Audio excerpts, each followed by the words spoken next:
I walked her down the aisle, my heart pounding, fingers trembling against her satin-covered arm, eyes swimming in tears that weren't just joy but years of sacrifice, of love, of becoming a mother when I didn't have to. She looked radiant. She always did. And I thought, this is it. This is the moment she'll finally see me, acknowledge me, thank me. But when she took the mic, and her voice echoed across the reception hall, she erased me, right in front of everyone. She said, I wish my real mom were here today. She's watching from heaven, and no one could ever replace her. The room went still. I sat frozen at my table. Her real mom? No one could ever replace her? I wasn't even a placeholder then, just disposable. But what she didn't know, that was the last day she'd ever have me. Backstory. How it all began. My name is Marie. I met Jenna when she was barely 6 years old. Her father, Daniel, was a widower. His wife had died of cancer 2 years before. He was gentle, quiet, and broken. Jenna was wilder. She ran through life like she didn't want to be caught. She didn't smile much, and she didn't speak to me for the first 3 months after Daniel and I started dating. She just looked at me with these hollow eyes, like I was an unwanted guest in her childhood. But I didn't push. I waited. Love. Real love, the kind that earns its place, doesn't beg for attention. It stays. It listens. One day, she fell off her bike, scraped her knee bloody. Daniel was at work. I ran to her, scooped her up, and she finally let herself cry in my arms. That night, she called me Marie in a voice too soft to hear. A week later, Mare, and then, Mom. It was accidental. She was tired. She said it and didn't take it back. I never made her correct it. Motherhood. A love chosen daily. I wasn't trying to replace her mother. I made that clear. But I did everything a mother would do. School, lunches, diaper bag days, and teenage tantrums. Sleepovers, heartbreaks, flu nights, prom dress shopping, failed driver's tests, therapy appointments. There wasn't a corner of her life that didn't have my fingerprints. And for a while, it was good. She drew me handmade cards that said best bonus mom ever. On Mother's Day, she'd write me notes in messy handwriting, saying, thank you for being the mom I didn't know I needed. Those words, I held them close like gospel, especially when Daniel passed away when she was 15. Loss, loneliness, and holding on. I became her everything, and she became mine. I put off dating. I worked 2 jobs, one to pay for college, one to cover the mortgage Daniel left behind. I never asked her for anything, not a repayment, not a favor, just love. But somewhere along the line, the cards stopped coming. College changed her. Suddenly, I was Marie again. The texts became infrequent. She stopped coming home for holidays. She started referring to her biological mother as mom again in front of people. At first, I understood it was her grief, her roots. But then came the day she introduced me to her fiancé's family and said, this is Marie. She helped raise me. Helped.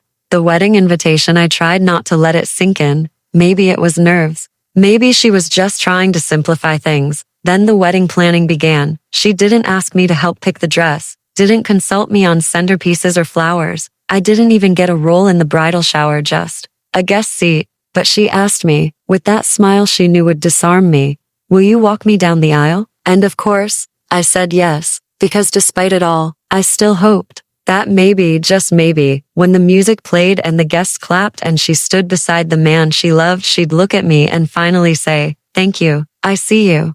The day of the wedding, it was spring. The garden was blooming in lilacs and baby's breath. I helped steam her veil that morning, held her hand when she almost had a panic attack over her makeup. She looked at me and said, you always calm me down, Marie. Just like when I was little. My heart cracked and stitched itself back together in the same breath. I walked her down the aisle. The photographers snapped their shots. People whispered, she looks so much like her mother. And I smiled, pretending. It didn't sting. Ending scene of part 1. The speech begins. Dinner came. Champagne flowed. And then she stood, glass in hand, tears in her eyes. I just want to take a moment, she said, voice trembling, to thank the most important woman in my life. My lungs filled. My fingers curled into my lap. My mom, she said, eyes cast toward the sky, who's watching from heaven. Without her, I wouldn't be who I am today. No one could ever replace her. No mention of me, not a single syllable. The guests clapped, and I stared at my plate. Her smile never wavered, but mine, it died. The applause still echoed when she sat back down. She toasted a ghost that day, and her not mother faded into the table linen like I'd never existed. I sat in silence, not a tear, not a breath out of place. Somewhere, in my chest, something began to calcify. Not hate, not even anger, just certainty. I wouldn't stay where I wasn't seen anymore, not even in her life. Internal monologue. Watching from the table, I watched as the groom kissed her cheek, how her friends cheered, how her stepmother from his side gave her a congratulatory hug and whispered something that made her laugh, and I just sat there on the edge of it all. I must have looked elegant, polished, invisible.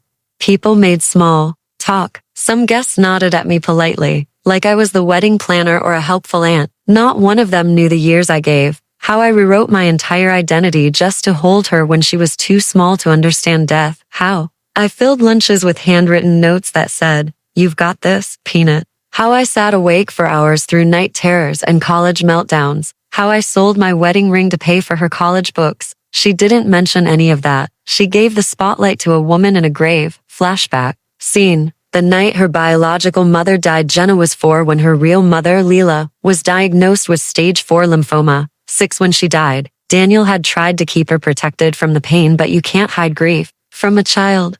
She stopped talking for a year. Would scream if someone touched her toys. Would go catatonic if someone wore perfume that smelled like lavender, her mother's scent. When I came into their lives, I never intended to replace Leela. That wasn't my role. I was there to support Daniel and to love Jenna in the way she allowed me. But over time, I became the one who tucked her in, helped her write her first letter to Santa, taught her to tie her shoes, clapped the loudest at her ballet recital even though she fell twice. So, when she started calling me Mom, it wasn't forced, it was natural, earned, intimate. So how did I end up a stranger with a corsage at her wedding? Wedding aftermath, quiet exile after her speech. I stayed for another hour. I smiled in photos. I hugged her goodbye, and she said, "Thank you so much for everything, Marie. I hope you had a good time. Not I love you.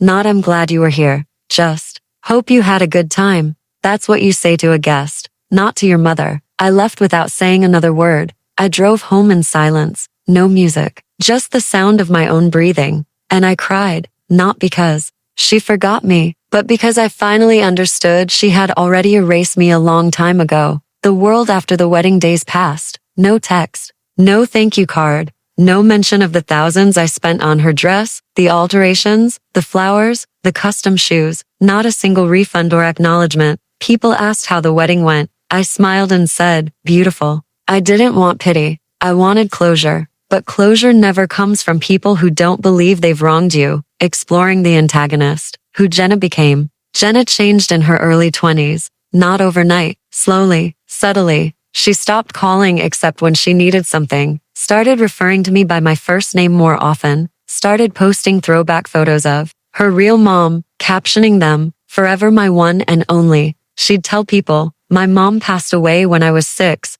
but leave out the part where I stepped in, where I stayed, where I gave everything." And I understood grief. I really did. But grief doesn't give you the right to pretend someone else's love was disposable. Letter from the past. A forgotten Mother's Day note a week after the wedding. I found a box while cleaning the attic. Inside were old Mother's Day cards Jenna had made when she was 10, 11, 15. One said, "To my mom, yes, my real one. Thank you for making me feel like I matter. I love you." Jenna, I held that card like it was a photograph of a daughter I used to know, because the woman who got married last week, that wasn't her anymore.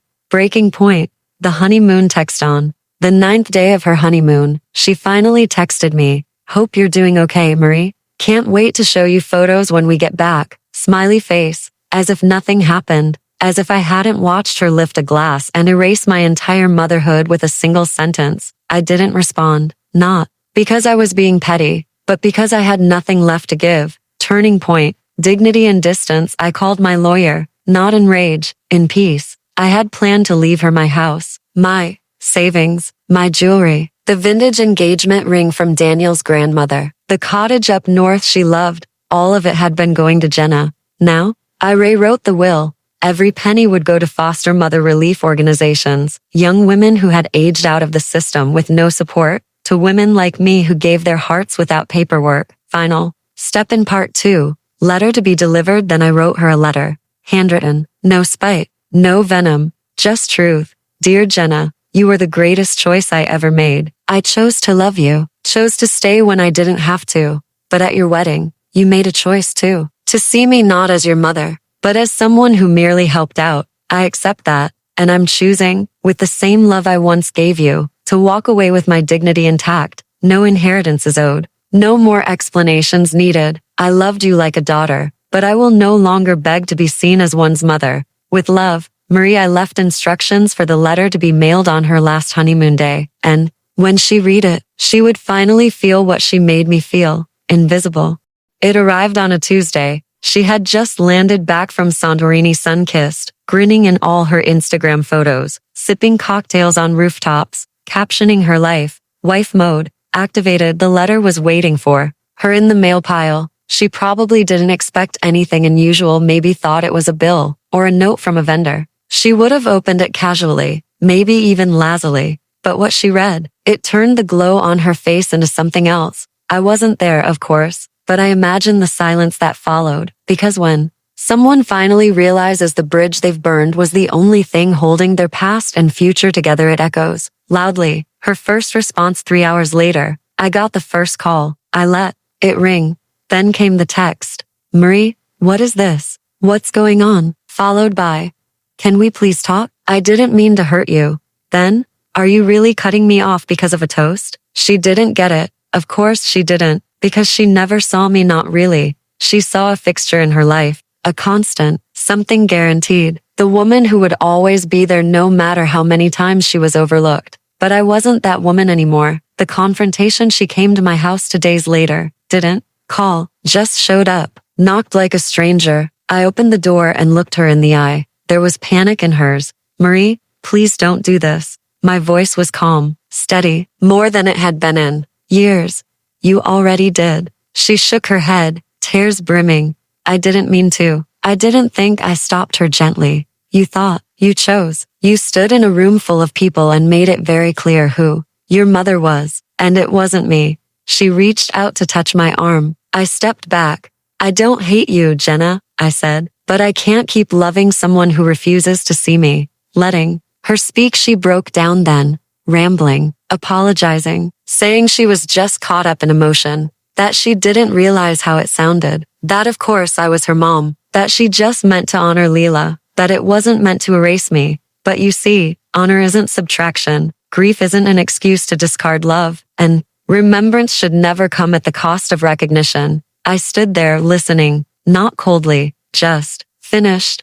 You had years to make me feel like your mother, but the moment that would have mattered most, you chose silence. That was your truth. She sobbed harder, but tears too can come too late. The decision, irrevocable. She begged for another chance, said she didn't care about the money, that she didn't know I'd changed my will, that she'd take back the speech if she could. I believed her, but belief and boundaries are not the same. I loved you like my own blood, I told her, but I cannot continue bleeding for someone who's already buried me. She left that day shaking. I don't think she expected me to hold my ground, but I had held hers for decades. It was time I stood on mine. Time moves differently after closure weeks passed. She called sometimes. I never answered. Once, I listened to a voicemail.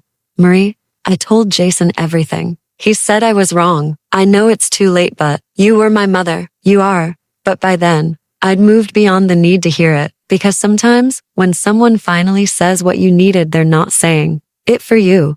They're saying it for them. And I was done being the comfort for someone else's guilt. Reflection?